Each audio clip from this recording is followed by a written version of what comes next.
You can live without food for 3 weeks, without water for 3 days, but without oxygen, you can make only 3 minutes. Breathing is a process that gets oxygen from external environment into our body to maintain different survival functions. Over 35% of population experience panic attack, also called as anxiety attack, which makes them overbreathe or hyperventilate, which causes a physical sensation of fear, raising heartbeat, shortness of breath, dizziness, tremor, and muscle tension. So, my question to you, is there a link between our breathing and emotions? Hey, folks, if you're watching me for the first time, I'm Devi Sundar, respiratory physiotherapist specialized in pulmonary rehab, counselor, and psychotherapist. I have over 20 years' experience providing therapy for chronic lung disease and related anxiety disorder, majorly in COPD, asthma, and ILD conditions with or without sleep apnea. Today, in this video, I'm going to talk about how our lungs and emotions are connected in anxiety attack, what exactly causes hyperventilation, and 3 tips to overcome anxiety attack. Let's dive into the video. So stay tuned until the end of this video to get to know the answers for these 3 questions.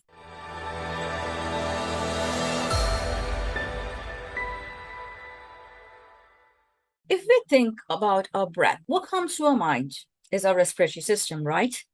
A conduit of oxygen from external environment through our nose or nasal passages to this fascinating organ called lung that is just within our chest, enclosed within the rib cage, diffusing that oxygen deeper down into our air sacs, from where then the oxygen enters into our systems of other organ functions. This oxygen is the main fuel to jumpstart our engines, the nervous system inside our body, which gives commands to different functions of inside our body so that we can execute those functions. The nervous system is split into central nervous system and peripheral nervous system. The central nervous system includes our brain and the spinal cord, and the peripheral nervous system is further split into somatic nervous system and autonomic nervous system. As this term, somatic nervous system, it involves the movement or the actions of the muscle. So it is responsible to fire the jumpstart the neurons to get the action like running or kicking a football, etc. And the autonomic nervous system, which actually, as the term refers to, it is automatic in terms, if you could see for yourself, I'm talking to you at the same time, I'm also breathing. My heart is functioning. So these are all the regulatory functions which I'm not consciously controlling. It is automatic. So these functions are controlled by the sympathetic nervous system and parasympathetic nervous system. When it comes to these two things, it needs to be in balance. It's like Tom and Jerry. So if these two are not in balance, then there is some. So these two systems activated in times of arousal or recovery. Put simply, sympathetic nervous system. Our sympathetic nervous system is activated in times of arousal, leading to the fight or the flight response. And the parasympathetic activation in times of recovery leads to rest and digest response.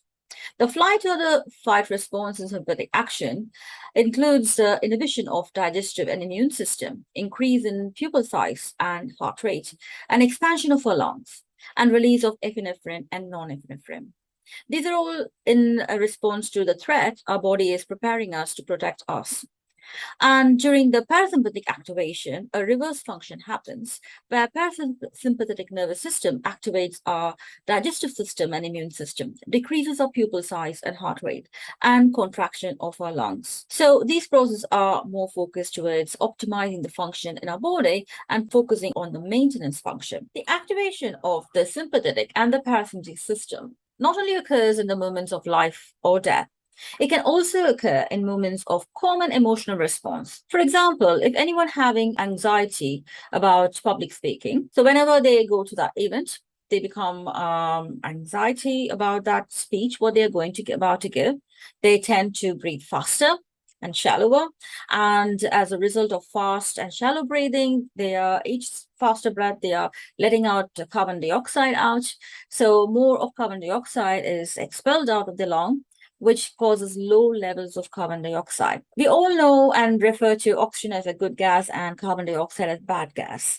But carbon dioxide is not all that bad. It is very much important for our body to our brain to sense that we need that oxygen. So it is responsible to maintain that normal levels of our carbon dioxide, to maintain the pH balance in our body, and also not a hyper or hypooxygen or hyper or hypo carbon dioxide levels. So as a result of this excessive carbon dioxide letting out of their body, the person feels lightheaded and have increased heartbeat, short of breath, and also nauseated, tremor, and muscle weakness. These are all due to the sympathetic activation. And the person finally feels physically and emotionally burnt out. So normally, this process of breathing, which we always refer to as breathing in oxygen and breathing out carbon dioxide, can be reversed in the process of anxiety attack. Are you ready for the 3 tips to overcome your anxiety attack? Let's dive in. The first tip is box breathing. Why box breathing? As I described earlier, what happens in your anxiety attack? You hyperventilate.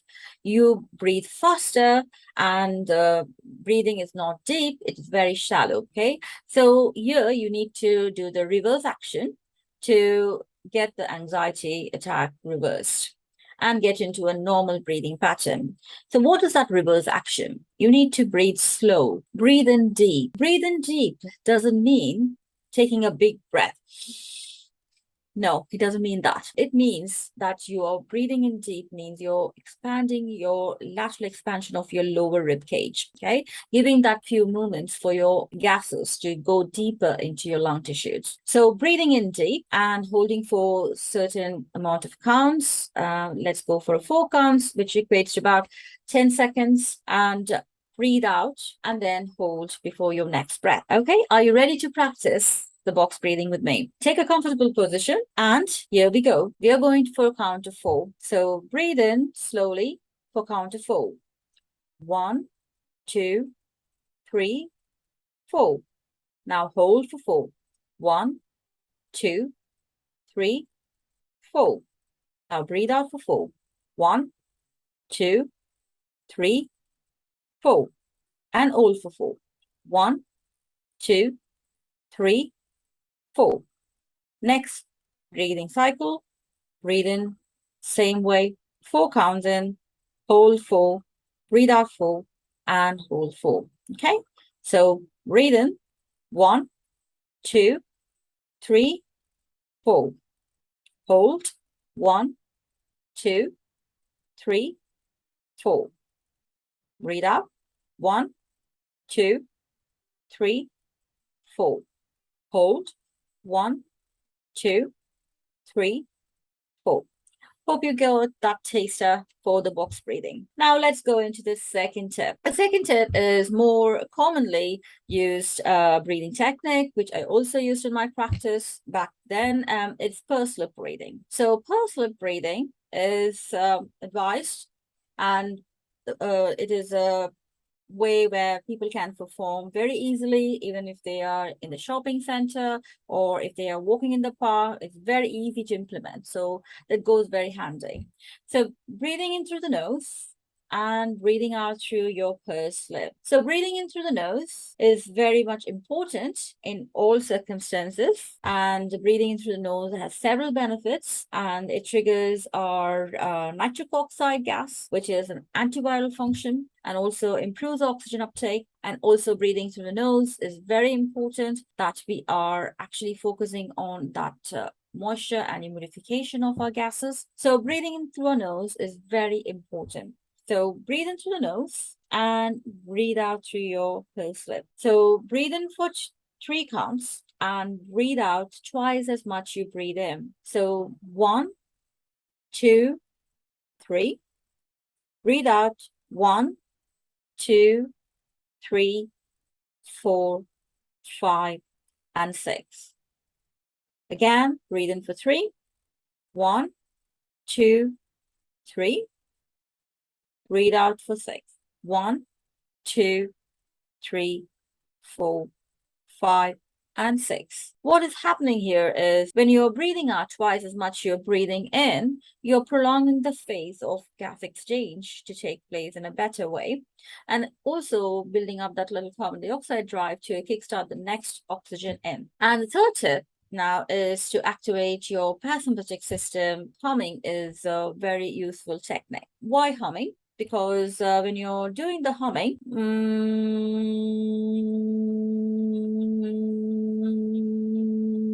you're activating that larynx and the pharynx in your throat, and it is actually triggering that vagal nerve. Vagal nerve is a longest nerve in our body and part of the parasympathetic system. So you're activating the parasympathetic system by activating the vagus nerve.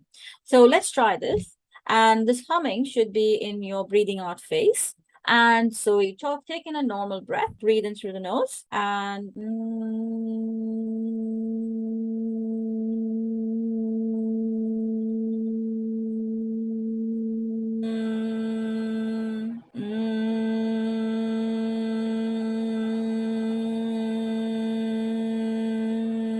when you're doing this, you can sense yourself that you can feel that vibration in your throat. So that's all for now. I hope you found this useful. If you found this useful, please click that like button there. And please do share this video with your friends and network. And that means a lot to me. I'm Devi Sundar. See you in the next video.